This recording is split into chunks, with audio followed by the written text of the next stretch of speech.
Hi my dear friends, ഇന്ന് മുതൽ ഞാൻ എൻ്റെ ചാനൽ ആക്റ്റീവാക്കാൻ നോക്കുകയാണ്.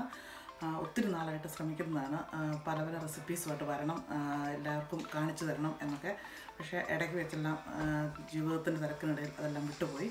അപ്പോൾ ഇനി തൊട്ട് എനിക്കറിയാവുന്നതും അതുപോലെ തന്നെ ഏറ്റവും ലേറ്റസ്റ്റ് രീതിയിൽ ടിപ്പോടുകൂടി ഇടയ്ക്കിടയ്ക്ക് നമ്മൾ പുതിയ പുതിയ റെസിപ്പീസുമായിട്ട് ഈസി ആയിട്ട് ചെയ്യാവുന്ന വിധത്തിലാണ് ഞാൻ നോക്കുന്നത്.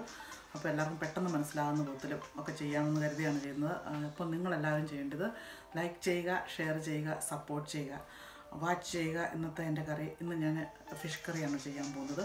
ആ ഫിഷ് കറി നല്ല രീതിയിൽ കോട്ടയത്ത് ചട്ടിയിൽ കോട്ടയംകാർ എങ്ങനെ ഫിഷ് കറി വെക്കുന്നു അതുപോലെ തന്നെയാണ് വെക്കുന്നത്. എരിവ് കുറച്ച് ചെയ്യാൻ വേണ്ടിയിട്ട് ചെറിയ വ്യത്യാസങ്ങളൊക്കെ വരുത്തിയിട്ടുണ്ട്. അപ്പോൾ ഈ ഫിഷ് കറി നമുക്ക് കപ്പയ്ക്കും ചക്ക വേവിച്ചതിനൊക്കെ ഉപയോഗിക്കാം. ചപ്പാത്തിക്കൊക്കെ പിള്ളേർക്ക് ഇഷ്ടപ്പെടും. എരിവ് കുറച്ച് ചെയ്ത് നല്ല ഇച്ചിരി ചാറോടുകൂടി വെക്കുക. അപ്പം നല്ല പൊടിയും ഒക്കെ പിടിച്ച് കഴിയുമ്പോൾ നമുക്ക് എൻജോയ് ചെയ്യാൻ പറ്റും. അപ്പോൾ നിങ്ങളെല്ലാവരും ഇന്ന് ചെയ്യേണ്ടത് thank you for watching for me and enjoy ചെയ്യുക, വാച്ച് ചെയ്ത് അതുപോലെ നിങ്ങളുടെ ഒപ്പീനിയൻ അറിയിക്കുക. അതുപോലെ തന്നെ ലൈക്ക് ചെയ്യുക, ഷെയർ ചെയ്യുക. അപ്പോഴേ എനിക്ക് പിന്നീട് പ്രോത്സാഹനത്തോട് പുതിയ പുതിയ റെസിപ്പീസ് കാണിച്ചു തരാൻ പറ്റുള്ളൂ.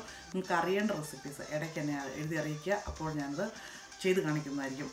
അപ്പോൾ thank you for watching me and subscribing me. Thank you.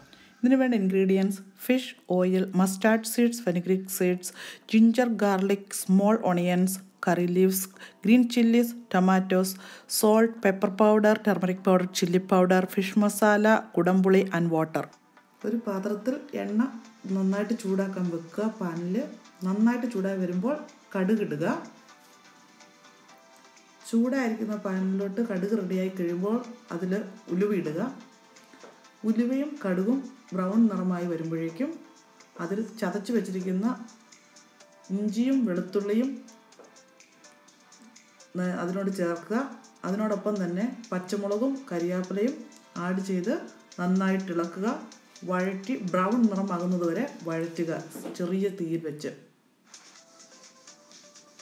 ചതച്ച ചുവന്നുള്ളി ആഡ് ചെയ്യുക. വെളുത്തുള്ളിയും ഇഞ്ചിയും ചുവന്നുള്ളിയും നന്നായി വഴറ്റുക. ബ്രൗൺ നിറമാകുന്നത് വരെ ചെറിയ തീയിൽ ഇളക്കി കൊടുത്തുകൊണ്ട് ഇരിക്കുക. അതിനോടൊപ്പം തന്നെ സ്വല്പം ഉപ്പ് ആഡ് ചെയ്യുകയാണെങ്കിൽ വെള്ളച്ചുവയും നീക്കാം. വെന്ത് വരുന്ന പേസ്റ്റിന് ടേസ്റ്റ് ഉണ്ടാകാനും നല്ലതാണ് ഉപ്പ് ആഡ് ചെയ്യുന്നത്. അപ്പം സ്വല്പം ഉപ്പ് ആഡ് ചെയ്ത് കൊടുക്കുക.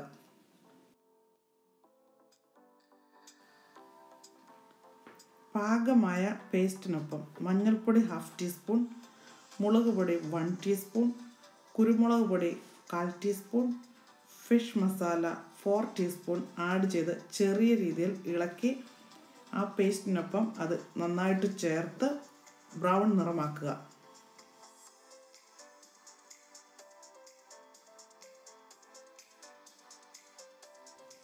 നന്നായി ഗോൾഡൻ ബ്രൗൺ ആയ കൂട്ടിലോട്ട് ടൊമാറ്റോ പീസസോ അല്ലെങ്കിൽ ടൊമാറ്റോ പ്യൂരിയോ ആഡ് ചെയ്യാം.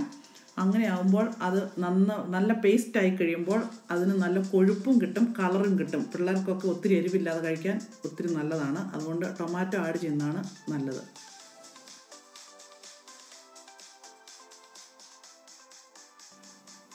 നന്നായി മിക്സ് ആയിരിക്കുന്ന പേസ്റ്റും അത് നല്ല ബ്രൗൺ ആയിരിക്കുന്ന പേസ്റ്റിലോട്ട് നമ്മൾ ആവശ്യത്തിന് പുളി ചേർക്കുക. പുളി നേരത്തെ നമ്മൾ കഴുകി അത് പുളിയോറെ ഇറങ്ങാൻ വേണ്ടിയിട്ട് ചൂടുവെള്ളത്തിലിട്ട് വെക്കുകയാണെങ്കിൽ നന്നായിരിക്കും.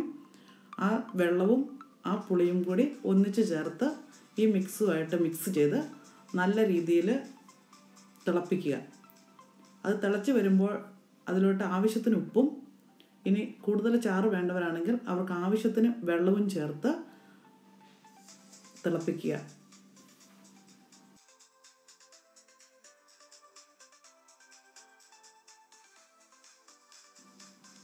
ഇപ്പോൾ നമുക്ക് ആവശ്യത്തിനുള്ള മിക്സ് റെഡിയായി. ഫിഷിനകത്തോട്ട് ഒഴിക്കാനായിട്ട് അത് നന്നായിട്ട് തിളച്ച് പ്രിപ്പയറായി. അതിനെ മീനുമായിട്ട് മിക്സ് ചെയ്യുക. നാട്ടിലെ പോലെ ചട്ടിയിലൊഴിച്ച് അത് റെഡിയാക്കി അടുപ്പത്ത് വെക്കുക. ചെറിയ രീതിയിൽ ഇളക്കി കൊടുക്കുക. എല്ലാം റെഡിയായി മൂടി വെച്ച് നന്നായിട്ട് തിളപ്പിക്കുക. ഒരു നല്ല തള കഴിയുമ്പോൾ നമുക്ക് അത് തുറന്ന് വെച്ച് പറ്റിക്കാവുന്നതാണ്. മീൻ റെഡിയാകും 25-30 മിനിറ്റ്സ് കൊണ്ട്.